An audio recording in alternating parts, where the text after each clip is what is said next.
First class requirement number 4, Part E. On one campout, serve as your patrol's cook. Prepare the breakfast, lunch, and dinner. Plan the requirement for A. Lead your patrol in saying grace at the meals. And supervise cleanup. Well, we've come a long way since we started requirement 4A. We planned, purchased, and protected food, learned to pick our pots and pans, and to pack it in and pack it out. Wow, we're almost back where we came in. Ah, yes, I remember it well. Hold it. That's far enough. Aha, time to eat? Not yet, but it's almost time to start cooking. As a second-class scout, you learn the skills required to build a campfire, how to make a safe fire site, how to lay a fire with tinder, kindling, and fuel wood, and how to manage a fire safely. Should we put these on top since they're the light the flame? Put them around them. Around, okay. Now, as you're approaching first class, it's time to take on more of a leadership or supervisory role. Supervising really means teaching. Sometimes you teach by showing how something is done, other times by watching and giving advice. All you need to be a good supervisor is to know your stuff and remember how it felt when you were the assistant.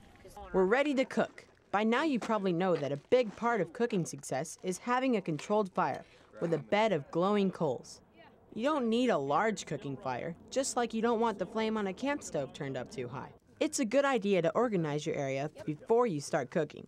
Clear a space to assemble your ingredients. Make sure it's level so things don't tip over.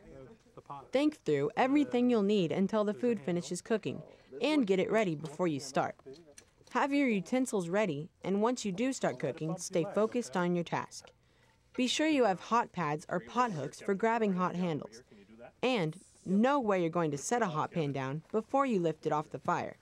Then before you enjoy that meal, take a few seconds to give thanks. The Philmont Grace is something you can all do together. For food, for raiment, for life, for opportunity, for friendship and fellowship, we thank thee, O Lord.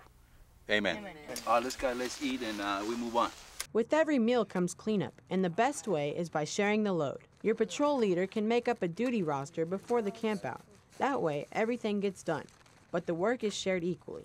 And remember, your Boy Scout handbook has some excellent tips on the fine art of dishwashing. Most important, before you leave your campsite, even for a short period of time, be sure that your cooking fire is out, using the cold out test. When someone runs their hand through the extinguished coals, if the embers are still hot, douse with more water. Never leave a burning fire unattended. You know, you can apply all the hints and guidelines we've just talked about to every single meal you cook. Every meal?